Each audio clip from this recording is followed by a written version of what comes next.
فاضل بریلوی رحمۃ اللہ علیہ فرماتے ہیں کہ قیامت میں منظر اس طرح کا ہوگا کہ نبی پاک ہمارے آگے آگے چلیں گے اور ہمیں اللہ کی رحمت کی خوشخبری سناتے جائیں گے، اور جب حضور کی خوشخبریاں سنائیں گے تو حضور کے لمحہ مبارکہ سے پھول گریں گے اور ہم ان کو اٹھاتے جائیں گے۔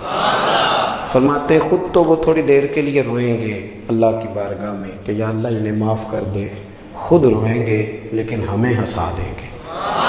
پیش حق مجدہ شفاعت کا سناتے جائیں گے، آپ روتے جائیں گے پر ہم کو ہنساتے جائیں گے۔ اور باغ جنت میں محمد صلی اللہ تعالی علیہ وسلم، باغ جنت میں محمد مسکراتے جائیں گے، پھول رحمت کے گریں گے ہم اٹھاتے جائیں گے۔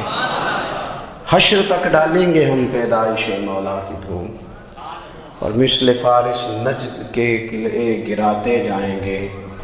اور کیا ذوق بیان کیا، فرمانے لگے خاک ہو جائیں عدو جل کر مگر ہم تو رضا، دم میں جب تک دم ہے ذکر ان کا سناتے جائیں گے۔ جب تک سانسوں کی ڈوری چل رہی ہے، دم میں جب تک دم ہے ذکر ان کا سناتے جائیں گے۔ اللہ تبارک و تعالیٰ نے نا ہمارے محبوب کریم علیہ السلام کو دنیا میں بھیجا تو فرمایا یا ایھا الناس قد جاءکم برہان من ربکم، اے لوگو تمہارے پاس تمہارے رب کی دلیل آ گئی ہے۔ اللہ تبارک و تعالیٰ نے محبوب پاک علیہ السلام کو سراپا دلیل بنا کے بھیجا۔ باقی انبیاء کرام علیہ السلام کے پاس بھی اپنی نبوت کے دلائل کے طور پر بے شمار معجزات تھے، اور حضور کریم علیہ السلام کے تو پورے وجود کو ہی اللہ نے معجزہ بنایا ہے۔ اور نبی پاک صلی اللہ تعالیٰ علیہ وآلہ وسلم کی نبوت کی دلیلیں، حضور کی رسالت کے مستحکم دلائل جگہ جگہ آپ کو ملیں گے۔ سب سے پہلی چیز تو یہ سمجھنے والی ہے کہ نبی پاک علیہ السلام نے جس چیز کو سب سے پہلے اپنی نبوت کی دلیل کے طور پر بیان فرمایا وہ حضور کا کردار ہے، سیرت ہے، عمل ہے، حضور کا لوگوں کے ساتھ رویہ ہے۔ نبی پاک علیہ السلام کی تبلیغ کے 3 دور ہیں۔ ایک تو حضور نے اپنے قول سے تبلیغ فرمائی، وہ 40 سال کی عمر سے محبوب نے اعلان فرمایا اور تبلیغ کی، اور ایک نبی پاک صلی اللہ تعالیٰ علیہ وسلم بالواسطہ حضور کی تبلیغ ہے جو آج تک جاری ہے۔ امت کے علماء، مشائخ، مبلغین حضور کے دین کو آگے پھیلا رہے ہیں، تو دراصل یہ بھی تبلیغ رسول پاک علیہ السلام ہی کی تبلیغ۔ اور ایک حضور کی تبلیغ کا دور ہے، حضور کی پیدائش سے لے کر ولادت مبارکہ سے لے کر حضور علیہ السلام کے اعلان نبوت تک، اس دوران نبی پاک نے جو تبلیغ فرمائی ہے وہ اپنے کردار سے فرمائی ہے۔ عرب کا وہ معاشرہ جو بڑا میلا کچیلا گدلا ہو چکا تھا، جس کے اندر سراسر مادہ پرستی کا زور تھا، جس کے اندر لوگ انسانوں کی خرید و فروخت کرتے تھے، جس کے اندر بیٹیوں کو زندہ دفن کر دیتے تھے، جس کے اندر جو آدمی جتنا زیادہ مضبوط ہوتا تھا اتنا زیادہ لٹیرا بن جاتا تھا، اس معاشرے کے اندر رسول کریم علیہ السلام نے 40 سال گزارے، اور اس طرح گزارے کہ جو بیگانے بھی تھے وہ بھی کہا کرتے تھے یہ صادق ہے، یہ امین ہے۔ اور جب حضور نے اعلان نبوت کیا تو فرمایا، یہ قرآن مجید کے لفظ ہے، فرمایا فَقَدْ لَبِثْتُ فِيكُمْ عُمَرًا مِّن قَبْلِهِ أَفَلَا تَعْقِلُونَ، میں تمہارے بیچ عمر کا ایک حصہ گزار چکا ہوں، تمہیں عقل نہیں ہے، شعور نہیں ہے۔ نبی کریم علیہ السلام نے اپنے کردار کو، اپنے عمل کو اپنی نبوت کی دلیل کے طور پر بیان فرمایا۔ وہ تو حضرت حلیمہ بھی فرماتی ہیں نا، جب میں نبی کریم علیہ السلام کو اپنے گھر لے گئی تو میرا اپنا بچہ بھی دودھ پیتا تھا، 2 میرے بیٹے ہو گئے، ایک میری یہ نسبی اولاد اور حضور میری رضائی اولاد۔ تو کہتی ہیں جب میں کریم محبوب علیہ السلام کو اپنے سینے سے لگاتی تھی تو حضور میرے ایک پستان سے دودھ پیتے تھے اور دوسرا اپنے بھائی کے لیے چھوڑ دیا کرتے تھے۔ یہاں سے رسول کریم علیہ السلام نے کردار کے ذریعے تبلیغ، اور پھر اعلان نبوت سے پہلے ایک تنظیم عرب کے جوانوں پر، عرب کے سرداروں پر مشتمل بنائی گئی، جس میں نبی کریم علیہ السلام نے بڑا حصہ لیا سرکار نے، اور بڑے اہم لوگوں کو شعور حضور نے عطا فرمائے۔ وہ اس جماعت کا فیصلہ تھا کہ ہم سارے جوان، سارے بڑے لوگ ملیں گے، یہ حضور کے اعلان نبوت سے پہلے کی بات ہے، ہم بڑے لوگ ملیں گے، کسی بڑے کو کسی چھوٹے پر ظلم نہیں کرنے دیں گے، کسی آدمی کو کسی غریب کا حق نہیں کھانے دیں گے۔ حضور علیہ السلام نے نا اپنے کردار سے، اپنے عمل سے، اور آپ کا جو عمل ہوتا ہے نا وہ اصل ہوتا ہے، ایک ہوتا ہے آپ کوئی بات کرتے ہیں اور ایک ہوتا ہے کہ آپ کوئی عمل کرتے ہیں۔ آپ جب عمل کرتے ہیں تو عمل کے ذریعے بھی لوگوں تک بات پہنچتی ہے کہ دراصل آپ کا اٹھنا بیٹھنا چلنا پھرنا کیا ہے۔ میرے رسول کریم علیہ الصلوۃ والسلام کا اٹھنا بھی ایک نبی کا، بیٹھنا بھی ایک نبی کا، بات کرنا بھی ایک نبی کا، معاملات زندگی کرنا بھی ایک نبی کا، لین دین کرنا بھی ایک نبی کا۔ ایک شخص کہتے ہیں میں نے اعلان نبوت سے پہلے حضور علیہ السلام سے کوئی چیز خریدی تھی اور میں نے عرض کیا تھا آپ یہاں تشریف رکھے میں پیسے لے کے آتا ہوں، میں 3 دن کے بعد آیا۔ دیکھو یہ بات کرنی کتنی آسان ہے، بولنی کتنی آسان ہے، پر 3 دن یہاں میرے بھائی کو کسی شخص کو 2 گھنٹے انتظار کرنا پڑ جائے تو لوگ کہتے ہیں الانتظار واشد من القتل، یہ تو قتل سے زیادہ تکلیف والا معاملہ ہے منتظر رہنا کسی کا۔ کہتے ہیں 3 دن کے بعد میں آیا تو میرے رسول کریم وہیں تشریف فرمایا، بس اتنا فرمایا یار تم نے مجھے بڑی تکلیف میں ڈال دیا، 3 دن ہو گئے یہاں رکے ہوئے۔ تو حضور نے اپنے کردار کو، اپنے عمل کو، اپنے معاملات کو سب سے پہلے اپنی نبوت کی دلیل کے طور پر پیش کیا۔ کسی نے کیا خوب کہا تھا کہ جو تیری جان کے دشمن ہیں وہ بھی کہتے ہیں، وہ جو تیری جان کے دشمن ہیں، بظاہر تو آئے ہیں نا ہجرت کی رات جان لے لے، لیکن امانتیں حضور کے گھر میں رکھی ہوئی ہیں، امانتیں کاشانہ نور پہ پڑی ہیں۔ وہ جو تیری جان کے دشمن ہیں وہ بھی کہتے ہیں کہ امین تو ہے اور صداقت کی آبرو تو ہے، امین بھی تو ہے، صداقت کی آبرو تو ہے۔ تو پہلے کردار، پھر دوسری بات، اللہ تعالیٰ نے اپنے محبوب علیہ الصلوۃ والسلام کو اپنا مطلق نائب بنا کر، اپنا محبوب اعظم بنا کر، ویسے ہی سارے انسانوں کے بارے میں کہا وَإِذْ قَالَ رَبُّكَ لِلْمَلَائِكَةِ إِنِّي جَاعِلٌ فِي الْأَرْضِ خلیفہ، میں زمین میں اپنا نائب بنانے والا ہوں۔ لیکن حضور علیہ السلام تو محبوب ہے نا، حضور کی نیابت تو محبوبیت کے درجے پر فائز ہے۔ تو رسول پاک کو رب کریم نے اس طرح کا بنا کے بھیجا کہ حضرت عبداللہ ابن رواحہ رضی اللہ تعالیٰ عنہ بیان فرماتے ہیں کہ اگر حضور کوئی معجزہ نہ بھی دکھاتے، نبی کریم علیہ السلام سے کوئی اعجاز لوگ نہ بھی دیکھتے، تو محبوب کا تو چہرہ ہی اس طرح کا تھا، لوگوں نے دیکھتے جانا تھا اور کلمہ پڑھتے جانا تھا۔ لیکن باوجود اس کے میرے رسول پاک کا اعجاز یہ ہے، کمال یہ ہے کہ حضور کبھی اشارہ کر دیں تو چاند 2 ٹکڑے ہو جائے، کبھی دعا مانگ دیں تو ڈوبا ہوا سورج واپس آ جائے، کبھی محبوب گزرنے لگے تو پتھر آپ پر سلام پڑے، کبھی حضور پہاڑ پر چڑھ جائیں تو پہاڑ وجد میں آ کر جھومنے لگے، محبوب کا کبھی نماز پڑھاتے ارادہ بن جائے تو اللہ تعالیٰ قبلے کا رخ ہی تبدیل فرما دے۔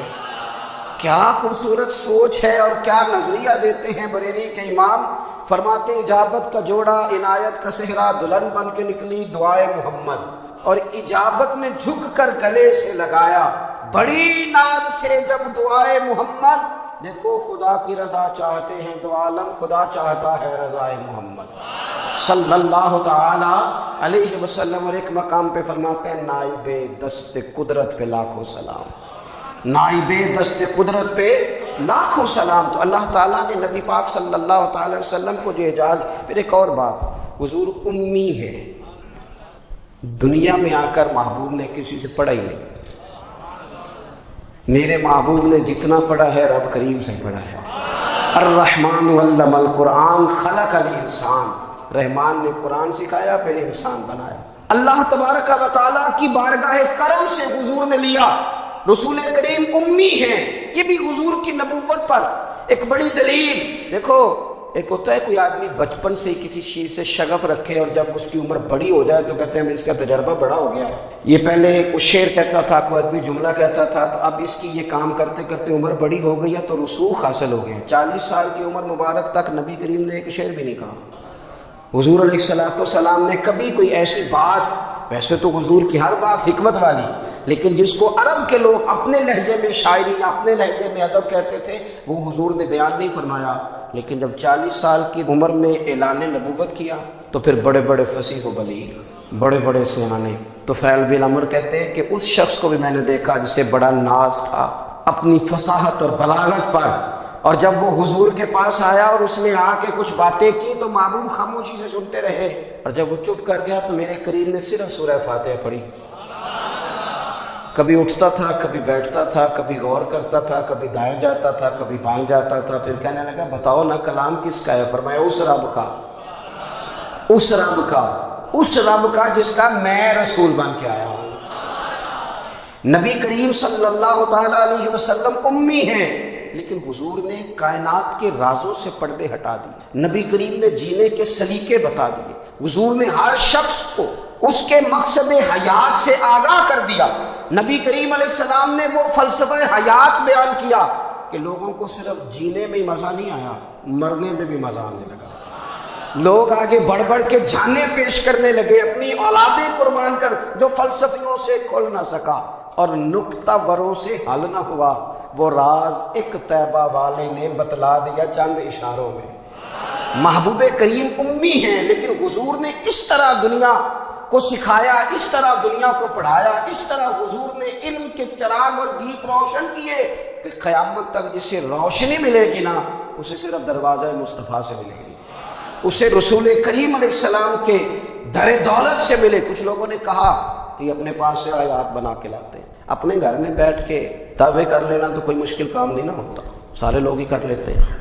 بلکہ وہ ہمارے ایک بزرگ کہا کرتے تھے، خیالی پلاؤ پکائیے ٹکے ہو کدے بھی کاٹ نہ پائیے، کیونکہ کون سا پیسوں کا ڈالنا ہے، زیادہ ڈالیں آپ اور زیادہ ڈالیں۔ بہت سارے لوگ ہیں آج بھی، کچھ لبرل ہے بیچارے، کچھ دین بیزار طبقہ ہے، وہ کہتے ہیں جناب ہمیں تو جدید باتیں بتائیں، ہمیں تو نئے اسلوب کے مطابق لے کے چلیں، ہمیں تو او بھائی سن، میرے نبی پاک علیہ السلام نے فرمایا میرا قرآن کبھی پرانا نہیں ہوگا، اسے پڑھ کے دیکھ، اس کی جدت کا حسن دیکھ، یہ تو کھلا ہوا باغ ہے، تو ایک دفعہ اس کے قریب آئے گا تو خوشبو ملے گی، دوسری دفعہ آئے گا تو اس سے زیادہ تازی ملے گی، ایک دفعہ پھل کھائے گا تو مزیدار ہوگا اور دوسرا کھائے گا، ہو سکتا ہے شکل ملتی جلتی ہو لیکن ذائقہ بڑا نرالا ہوگا۔ تو تو صحیح نا، جب کچھ لوگوں نے کہا یہ خود سے بنا کے آیات لاتے ہیں تو فرمایا بھائی کنتم فی ریب مما نزلنا علی عبدنا فاتوا بسورۃ من مثلہ، اگر تمہیں کوئی شک ہے اس میں جو ہم نے اپنے بندہ خاص میں نازل کیا ہے تو تم بھی اس جیسی ایک آیت بنا کے لاؤ۔ اور چلو چیلنج کھلا ہی دے دیا، فرما وَادْعُوا شُهَدَاءَكُم مِّن دُونِ اللَّهِ، اللہ اور اللہ والوں کو چھوڑ دو، تفسیری ترجمہ عرض کر رہا ہوں، یعنی صحابہ کو چھوڑ دو، حضور کے ماننے والوں کو چھوڑ دو، باقی ساری دنیا کے کافر اکٹھے ہو جاؤ، ایک آیت بس قرآن جیسی لے کے آؤ، ایک آیت لے کے آؤ، ان کنتم صادقین، اگر تم سچے ہو۔ جوانوں سنو، کہا ایک آیت، اور یہ چیلنج آج تک قرآن مجید کا موجود ہے، آج تک وَإِن كُنتُمْ فِي رَيْبٍ مِّمَّا نَزَّلْنَا عَلَىٰ عَبْدِنَا فَأْتُوا بِسُورَةٍ مِّن مِّثْلِهِ، تم قرآن کے مقابلے کی ایک صورت لے کے آؤ اور سارے حمایتی اکٹھے کر لو اپنے، ان کنتم صادقین، اگر تم سچے ہو۔ جواب تو ادھر سے آنا تھا نا، لیکن کائنات کے رب نے جواب بھی خود دیا، فرمایا فَإِن لَّمْ تَفْعَلُوا وَلَن تَفْعَلُوا، اگر تم نہ لا سکے، اور فرمایا تم لا سکتے بھی نہیں، اگر تم نہ لا سکے اور تم لا سکتے بھی، نہ خنجر اٹھے گا نہ تلوار تم سے، یہ بازو میرے آزمائے ہوئے ہیں، وَلَن تَفْعَلُوا، تم لا بھی نہیں سکتے، فَاتَّقُوا النَّارَ الَّتِي وَقُودُهَا النَّاسُ وَالْحِجَارَةُ، پھر اس آگ سے ڈر جاؤ جس کا ایندھن آدمی اور پتھر ہے، اُعِدَّتْ لِلْكَافِرِينَ، بنائی کافروں کے لیے، بنائی مومنوں کے لیے تو رب نے جنت بنائی ہے، اُعِدَّتْ لِلْكَافِرِينَ، یہ دوزخ اللہ نے کن کے لیے بنائی ہے؟ وَعِدَّتْ لِلْكَافِرِينَ، کہتا ہے کافر کے لیے بنایا۔ تو اللہ تبارک و تعالیٰ نے میرے رسول پاک صلی اللہ تعالیٰ علیہ وسلم کو وہ کتاب عطا فرمائی، اور پھر حضور کی فصاحت و بلاغت، معرفت، دیکھو ایک ہوتا ہے گھنٹوں باتیں کرنا، ایک ہوتا ہے کئی والیم پر مشتمل، کئی جلدوں پر مشتمل کتب کا لکھنا، اور ایک ہوتا ہے کسی بندے کا ایک بات کرنا اور سامنے والے کی طبیعت کو اتنا جگا دینا کہ اگلی بات فوراً ہی اس کی سمجھ میں آ جائے۔ اور حضور نہ کسی کی انا کو نہیں جگاتے تھے، ہم بعض اوقات کسی سے خطاب کرتے ہیں، بات کرتے ہیں تو سامنے والے کی انا کو جگا دیتے ہیں، ٹھیس پہنچاتے ہیں، وہ کہتا چل پھر تگڑا ہو جا میں بھی آیا۔ حضور انا نہیں جگاتے تھے، میرے نبی پاک ضمیر جگاتے تھے تاکہ وہ شخص فیض حاصل کر سکے، اسے کچھ ملے۔ نبی کریم کا جو انداز تکلم ہے وہ اس طرح کا ہوتا تھا کہ انسان خود بخود کہہ اٹھتا تھا کہ مطلب یہ بات ہونے کیا لگی ہے، مطلب حضور کیا فرمانے لگے۔ نبی کریم صلی اللہ تعالیٰ علیہ وسلم، ایک دن محبوب کریم نے صحابہ کے پیچھے حضور کی فصاحت و بلاغت دیکھے، فرمایا محبوب نے کتنا نادان ہے وہ شخص جو اپنے ماں باپ کو گالی دے۔ کھلی ہو گئی لوگوں کی آنکھیں، کان کھڑے ہو گئے کہ یا رسول اللہ کون ایسا بدبخت ہے جو ماں باپ کو گالی دے گا۔ تو اب جب سوالات ذہنی سطح پر پوری طور پر ابھر گئے نا، تو اب رسول کریم نے بات سمجھائی. یہ ہے فصاحت و بلاغت. تیرے آگے ہیں جو دبے نچے فصحا عرب کے بڑے بڑے، کوئی جان منہ میں زبان نہیں بلکہ جسم میں جان نہیں. یا رسول اللہ کون ایسا نالائق ہے جو ماں باپ کو گالی دے؟ اب جب ذہنی سطح یہاں تک ابھر آئی تو اب حضور نے سمجھایا، فرمایا جب تم کسی کے ماں باپ کو گالی دو گے نا تو وہ بھی تو جواب میں تمہارے ماں باپ کو دے گا نا. تو فی نفس ہی یہ تم نے خود ظلم کیا ہے اپنے ماں باپ پر. کیوں تم نے ایسا لہجہ اختیار کیا کہ جس سے سامنے والے کی انا جاگ جائے اور وہ تمہارے مقابلے میں آ کر کے کھڑا ہو جائے؟ کیوں تم نے اس طرح کے انداز اختیار کیے کہ جس سے سامنے والا بھی سارے پنجے کھڑے کر کے باہر نکل آیا کہ آ جاؤ پھر میں بھی میدان میں حاضر ہوں؟ رسول کریم کی فصاحت بلاغت دیکھیں نا، حضور 2-4 جملوں میں ساری بات سمجھا جاتے ہیں. ایک حدیث پاک اگر ہماری سمجھ میں آ جائے، ایک روایت نبی پاک صلی اللہ تعالیٰ علیہ وسلم نے فرمایا خوبصورت مسلمان وہ ہے جو بے مقصد باتوں کو چھوڑ دے. لو اس سے پوری زندگی سجائی جا سکتی ہے، ایک جملے سے پوری زندگی سنواری جا سکتی ہے. کوئی لمبی چوڑی باتوں میں جانے کی ضرورت نہیں. کہا خوبصورت مسلمان یہ ہے جو بے مقصد باتوں کو چھوڑ دے، لا یعنی باتوں کو. کیا کہتے ہیں ہمارے دیہات کے لوگ، جڑے پنڈ جانا نہیں ادھر راہ پوچھنے دی. لیکن آج کل لوگ باز آندے یعنی جس بات کا بالکل تعلق نہیں نا وہ بات بھی کرتے جاتے ہیں، جس کا شعبہ ہی نہیں وہ بھی چھلانگ لگا کے اس میں آ جاتا ہے. ہم اپنا وقت ضائع کرتے ہیں، اپنی صلاحیتیں ضائع کرتے ہیں، اپنا نقصان کرتے ہیں. ہم اپنا کام صحیح کر کے نہیں کرتے اور دوسری ساری دنیا کو ٹھیک کرنا چاہتے ہیں. او بھائی آپ جس جگہ جس شعبے سے تعلق رکھتے ہیں آپ اپنے معاملات میں مضبوطی پیدا کریں. حضور نے اپنی فصاحت کے ساتھ بلاغت کے ساتھ لوگوں کو قائل کیا، اور قرآن مجید کی تاثیر کا یہ اثر میرے کریم رسول نے دکھایا کہ رات کو جب حضور بیٹھ کے قرآن پاک پڑھتے تھے نا، جب یاسین والے نبی خود یاسین کی تلاوت کریں، جب طٰہٰ والے محبوب خود طٰہٰ کی تلاوت کریں، غور کرو نا جب مدثر والے محبوب خود ان جملوں کو ادا کریں، یعنی جن کے بارے میں آیت آئی ہے جب وہی یہ آیت پڑھیں کہ انا اعطیناک الکوثر، یعنی جن کا ذکر ہو رہا ہے جب وہ یہ بات کریں کہ یا ایھا النبی انا ارسلناک شاہدا ومبشرا ونذیرا لتؤمنوا باللہ ورسولہ وتعزروہ وتوقروہ وتسبحوہ بکرۃ واصیلا، جن کے بارے میں آیت آئی ہے جب وہ یہ کہہ رہے ہوں کہ ورفعنا لک ذکرک، جب وہ کہہ رہے ہوں والضحیٰ واللیل اذا سجا. ذرا اس کیفیت کو دیکھیں جب محبوب خود پڑھ رہے ہوں، اور جو حضور پر آئی ہے اس کا ذائقہ، اس کا لطف، اس کا انداز بھلا کیا ہوگا. حضور جب رات کو پڑھتے تھے نا قرآن پاک تو جو پکے کافر تھے نا ابو جہل جیسے لوگ وہ بھی جھاڑیوں میں چھپ چھپ کے مدینے والے کی تلاوت سنا کرتے تھے، حضور کی تلاوت سنا کرتے تھے. یہی بہتر ہے کہ پردوں میں وہ پردہ پوش رہے، وہ اگر پردے ہٹا دے تو کسے ہوش رہے. رسول کریم علیہ السلام کی تلاوت کا سننا، قریب جانا یہ اعجاز ہے.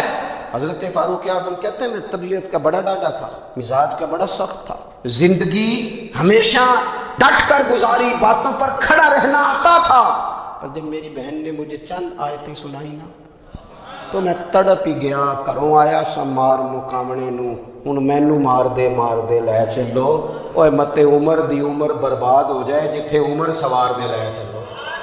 یہ اعجاز ہے رسول کریم صلی اللہ تعالیٰ علیہ وسلم پر نازل ہونے والی کتاب کا. پھر حضور نے خبریں دی، نبی پاک نے خبریں دی. حضور نے فرمایا روم فتح ہوگا، وہ ہوا. نبی کریم علیہ السلام نے فرمایا شام فتح ہوگا، تو شام فتح ہوا. فرمایا ایران فتح ہوگا، تو ایران فتح ہوا.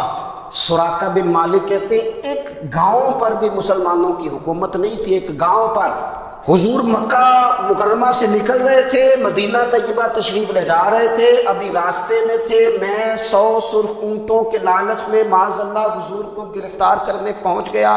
محبوب نے حکم دیا، حضور کا معجزہ میں نے آنکھوں سے دیکھا، میرا گھوڑا زمین میں دھستا چلا گیا. میں نے معافی مانگی، حضور نے معاف کر دیا. میں نے سمجھا اچانک ہو گیا ہے. یہ منوانا بھی بڑا مشکل کام ہے. شجر و حجر پہچان گئے، انسان کی نظروں میں شاکی رہا. یہ کچھ ایسے لوگ ہیں جن کو منوانا توبہ توبہ، ماننے کو تیار نہیں، دیکھ دیکھ کے بھی ماننے کو تیار ہے نہیں، ماننے کو تیار ہی نہیں. کہتے ہیں کہ میں نے پھر چاہا آگے بڑھنا تو پھر زمین کے اندر میرے گھوڑے کے پیر دھنسنے لگے، پھر معافی مانگی۔ کریم تیرے معاف کرنے کی ادا پہ بھی قربان جائے۔ یہ نہیں فرمایا کہ تو بار بار یوں ہی کرتا ہے، فرمایا معافی مانگتا ہے، جہاں میں نے معاف کیا۔ کہتے ہیں 3 دفعہ میں آگے بڑھا، 3 دفعہ حضور نے معاف کیا تو مسکرا کے فرمانے لگے تو یہاں مجھے گرفتار کرنے آیا ہے؟ وہ کیسر روم کا علاقہ پتہ ہوگا، وہ کنگن جو پہنتا ہے نا ہاتھوں میں، بادشاہ کے کنگن معروف ہیں، وہ تیرے ہاتھوں میں آئیں گے۔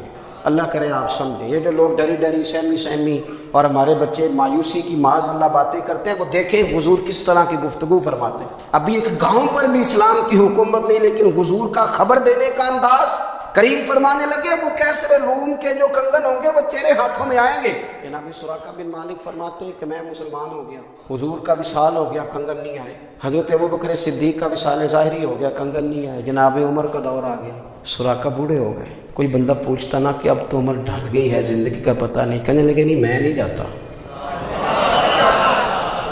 جب تک کنگن نہیں آتے اسرائیل کوئی نہیں آئیں گے، کیونکہ ساڈے نبی کی زبان ساڈے واسطے قرآن، جو دن کو کہہ دیا دن ہے تو دن نکل آیا، جو شب کو کہہ دیا شب ہے تو رات ہو کے رہی، اور خدا نے ان کی زبان کو وہ اختیار دیا، جو نکلی منہ سے ان کے وہ بات ہو کے رہی۔ اور فاضل بریلوی کا تو انداز ہی پھر انوکھا ہے نا، وہ تو کہتے ہیں وہ زبان جس کو سب کن کی کنجی کہیں، جس کو سب کن کی کنجی کہیں، اس کی نافذ حکومت پہ لاکھوں سلام۔ کہنے لگے نہیں آتے حضرت اسرائیل، فکر نہ کرو، بوڑھے ہو گئے تھے، نکلنا گھر سے بند کر دیا تھا، حضرت عمر کا دور تھا، کنگن آ گئے۔ حضرت فاروق اعظم نے ان کے پوتوں سے، نواسوں سے، بچوں سے کہا جاؤ بلا کے لاؤ، کہا دادا جان بوڑھے ہیں، فرمایا تم کان میں کہہ دینا کنگن آ گئے، پھر تم دیکھنا تو صحیح۔ پھر حضرت سراقہ آئے، حضور نے جو خبریں دی، نبی پاک علیہ الصلوۃ نے جو گزشتہ قوموں کے احوال بیان کیے، اور پھر میرے نبی پاک علیہ الصلوۃ نا دنیا میں عزتیں دینے آئے۔ عزتیں، یہ مزاج ہمیں کم کرنا چاہیے، یہ جو ہم ساری زندگی اس کام میں لگا دیتے ہیں نا، کسی کو نیچا کیسے دکھانا ہے، یہ انداز حضور نے نہیں ہمیں دیا۔ آپ دیکھو حضور تشریف لائے تو ہمیں پتہ چلا کہ حضرت یوسف جیسا سونا کوئی نہیں، حضور تشریف لائے تو ہمیں پتہ چلا کہ حضرت داؤد جیسی خوبصورت آواز کسی کی نہیں، حضور تشریف لائے تو ہمیں پتہ چلا کہ جناب عیسیٰ علیہ السلام کا فقر اختیاری کس طرح کا تھا، محبوب تشریف لائے تو ہمیں پتہ چلا کہ حضرت موسیٰ کا جلال کس طرح کا تھا۔ یہ تو حضور آئے تو نبی پاک علیہ السلام نے اس کی بھی عظمت بیان کی، اس کی بھی شان بیان کی، حضور نے بتایا کہ ابوبکر صدیق کی شان کیا ہے، فاروق اعظم کا مرتبہ کیا ہے، عثمان غنی کی حیا کیا ہے، مولا علی کی شجاعت کیا ہے، اہل بیت نبوت کی عظمت کیا ہے۔ حضور آئے عزتیں دینے، ماں کو عزت دی مدینے والے رسول نے، کہا جس کا باپ راضی ہو گیا اس کا رب راضی ہو گیا۔ فرمایا جو 2 بیٹیاں 3 بیٹیاں 4 بیٹی بہنیں یا ایک بیٹی یا بہن بیاہ کے آ گیا نا، اس طرح میری 2 انگلیاں جڑی ہوئی ہیں، میرے ساتھ جڑ کے جنت میں جائے گا۔ رسول کریم صلی اللہ تعالی وسلم نے عزت دی، عزت دی، حضور عزتیں دینے، کوئی اعزاز نہیں، ان پڑھ بندہ ہے، سادہ ہے، غریب ہے، مزدوری کرتا ہے، ہاتھوں پہ چھالے، یا رسول اللہ اس کا بھی کوئی اعزاز ہے؟ قربان جائیں، میرے کریم نے عزت دی، فرمایا محنت کر کے روزی کمانے والا تو اللہ کا دوست ہے، یہ اینٹیں اٹھانے والا، یہ مشقتیں کرنے والا، یہ صبح دیہڑی پہ جانے والا، یہ بیچارہ جو اچار سے روٹی کھاتا ہے، تو نے ہر شخص کی قسمت میں یہ عزت لکھی اور آخری خطبے کی صورت میں وصیت لکھی۔ رسول کریم نے ہر بندے کو اعزاز دیا، عظمتیں دی، حضور عزتیں دینے آئے، نبی پاک علیہ السلام نے اعزازات دیے، حضور نے نوازا۔ یہ ساری چیزیں میرے رسول پاک کی تشریح، اور پھر یہ جو حضور کے صحابہ اور اہل بیت ہے نا، یہ بھی میرے نبی پاک کی نبوت کی دلیل ہے۔ اتنی جلدی انقلاب آیا نہیں کرتے، وہ کل تک جو رہزن تھے حضور نے راہبر بنا دیے، وہ لوگ جو کل تک ایک دوسرے کے گلے کاٹ کے کھاتے تھے، ایک دوسرے کو مارتے تھے، تکلیف پہنچاتے تھے، برادریزم پہ لڑتے تھے، حضور نے بھائی بھائی بنا دیے، ایک پلیٹ میں کھانا کھانے لگے، سیدنا بلال حبشی، صہیب رومی، سلمان فارسی، حضور نے یوں کر کے ملا دیا۔ نبی کریم علیہ السلام نے تقسیمیں ختم کر دی دنیا، حضور کے صحابہ نے اپنا کردار اس طرح کا دکھایا، اتنا بلند کیا، اور صحابہ کرام علیہم رضوان اس کو دیکھ کر اتنی بلندیوں پہ گئے کہ گواہیاں اللہ کا قرآن دیتا ہے۔ فرمایا محمد الرسول اللہ والذین معہ اشداء علی الکفار رحماء بینہم تراہم رکعا سجدا یبتغون فضلا من اللہ ورضوانا۔ فرمایا یہ جو میرے محبوب کے ساتھ والے ہیں کافروں پر سخت ہیں، آپس میں نرم دل ہیں، تم جب بھی انہیں دیکھو گے سجدے کرتے دیکھو گے، رکوع کرتے دیکھو گے، تم انہیں دیکھو گے اللہ کی رضا کے متلاشی ہیں۔ انہیں ساری مادہ پرستی سے نکال کر محبوب نے رب کی رضا کے راستے پہ ڈال دیا۔ میرے نبی کریم سید عالم صلی اللہ تعالیٰ علیہ وسلم کی نبوت کے دلائل کے طور پر یہ ساری چیزیں آئیں۔ بس میں بات سمیٹنے لگا ہوں۔ حضور کا جو اخلاق ہے نا، وہ بھی نبی کریم علیہ السلام کی نبوت کی بہت بڑی دلیل ہے۔ وَإِنَّكَ لَعَلَىٰ خُلُقٍ عَظِيمٍ، محبوب ہم نے آپ کو نا خلق عظیم کا مالک بنایا ہے۔ کچھ لوگ سمجھتے ہیں صرف آپ کا بولنے کا انداز ٹھیک ہو تو آپ با اخلاق ہیں۔ نہیں بھائی، بولنے کا انداز ٹھیک ہونا با اخلاق نہیں، سچ بولنا اخلاق کی علامت ہے۔ آپ کا حق بات کرنا اخلاق ہے، آپ کا صحیح گواہی دینا اخلاق ہے، آپ کا اللہ تعالیٰ کی طرف سے آزمائش آنے پر صبر کا مظاہرہ کرنا اونچا اخلاق ہے۔ رب نعمت دے تو آپ کا وجود ڈھلتا جائے شکر میں، یہ اخلاق ہے۔ رب کریم اگر آپ کو کسی وقت کسی آزمائش میں اپنی حکمت سے ڈالتا ہے تو عزت نفس کو برقرار رکھنا، خودداری کو برقرار رکھنا، یہ اخلاق۔ نبی پاک نے اعلیٰ ترین اخلاق کی بات بتائی، اعلیٰ ترین۔ حضور نے لوگوں سے بیعت لیتے وقت کہا تھا میرے ہاتھ پر بیعت کرو، چوری نہیں کرو گے۔ نبی پاک علیہ السلام نے مختلف امور پر بیعت لی۔ حضرت حکیم بن حزام کہتے ہیں حضور نے میرے ہاتھ پہ ہاتھ رکھ کے کہا میرے ہاتھ پہ ہاتھ رکھ کے بیعت کرو کہ کسی دنیا دار سے سوال نہیں کرو گے، خودداری سے زندگی گزارو گے، عزت نفس جو رب نے تمہیں دیا ہے تم اس پر راضی رہو گے۔ لوگوں کی جیبوں کو ٹٹولنا، دوسروں کی دولتوں پہ راج کرنا، دوسروں کے مال پر نگاہیں ڈالنا اللہ کے حبیب نے پسند نہیں فرمایا۔ میں بیعت کرو کہ تم کبھی کسی سے سوال نہیں کرو گے، حد ہو گئی۔ نبھانے والوں نے پھر اس عہد کو نبھایا اور کمال کر دی۔ حضرت حکیم بن حزام گھوڑے پہ بیٹھے تھے، ہاتھ میں درہ تھا، وہ زمین پہ گر گیا، قریب غلام کھڑا تھا۔ حضرت حکیم بن حزام خود گھوڑے سے اترے، درہ اٹھایا، دوبارہ گھوڑے پہ بیٹھے۔ غلام عرض کرنے لگا حضور مجھے بتا دیتے میں اٹھا کے دے دیتا۔ آنکھیں چمک اٹھیں، فرمانے لگے کیسے بتا دیتا؟ اپنے رسول سے وعدہ کیا ہے کبھی کسی سے سوال نہیں کروں گا، کبھی سوال نہیں کروں گا۔ اللہ کے محبوب نے ہمیں اعلیٰ اخلاقی قدروں کی بات ہمیں سکھائی ہے۔ ہم دیکھتے ہیں کہ بڑی جلدی 2 4 5 لوگوں کے غصہ دلانے پر ہم ساری اخلاقی حدوں کو کراس کر جاتے ہیں۔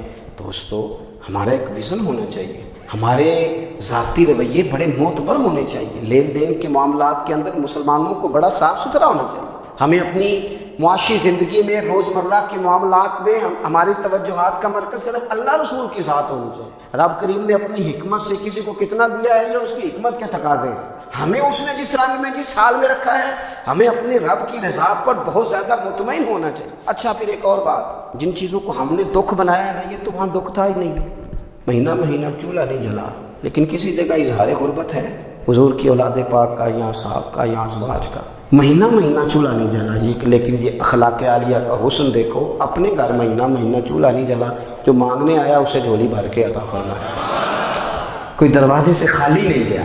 عزیز بھائی اگر زندگی میں اخلاقی قدریں ہم اپنا لیں اور ہم تھوڑا تھوڑا کر کے اپنے آپ کو تبدیل کریں، ساری زندگی توجہ رہی کہ فلاں کیا کر رہا ہے فلاں کیا کر رہا ہے، تھوڑا سا گردن کو جھکا کے اپنے اوپر توجہ ڈالیں، اپنے آپ کو وقت دیں۔ حضور کے اخلاق عالیہ کی روشنی میں، تعلیمات حسنہ کی روشنی میں ہم اپنے کردار و عمل پر تھوڑی توجہ دیں۔ اس وقت بہت بڑی تعداد میں امت مسلمہ ہے، اور ایسا نہیں ہے کہ دولت نہیں ہے، دولت سے بھی سرشار ہیں۔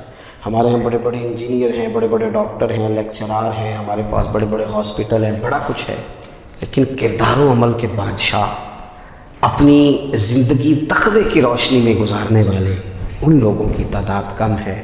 اگر کوئی آج بھی سارے کام نیک کرے لیکن جائیداد میں سے بیٹی کا حق رکھ جائے تو پھر اس نے کیا میلاد منایا ہے؟ اگر آج بھی جو 2 4 لوگ بیچارے اس کے زیر دست ہیں، ملازمین ہیں، ان کے ساتھ اس کا رویہ انتہائی سخت ہو تو اس نے کیا میلاد منایا؟ اگر آج بھی وہ برادری ازم کی بنیاد پر دوستیاں کرے اور چھوٹے بڑے کی وہ تقسیم رکھے، جیسے حضور نے فرمایا کہ قبیلے تو تعارف کے لیے، ورنہ کسی عربی کو اجمی پر، گورے کو کالے پر کوئی فضیلت نہیں۔ اگر کوئی آج بھی اس برادری ازم کا قائل ہے، پھر اس نے کیا میلاد منایا؟ اگر کوئی شخص آج بھی اپنے آپ کو مادہ پرستی میں پوری طرح دھکیل چکا ہے اور رضا الہی کا مسافر نہیں بنا، تو اس نے کیا میلاد منایا؟ اپنی طبیعتوں میں روحانی تبدیلی اور وہ خاص افکار جو حضور اپنے غلاموں میں پیدا فرماتے، ان افکار کو پیدا کرنا، سوچوں کو بدلنا، سوچوں کو، نظریات کو بدلنا، اپنے روزمرہ کے معاملات کا جائزہ لینا کہ ہم کس طرح آگے بڑھ سکتے ہیں اور کس طرح ہم ایک بہترین امتی اور ایک بہترین مسلمان بن سکتے ہیں، اس پر توجہ دینا، یہ میلاد ہمیں سبق دیتا ہے۔ اللہ تعالیٰ مجھے اور آپ کو عمل کی توفیق عطا فرمائے۔ آخر دعوانا ان الحمدللہ۔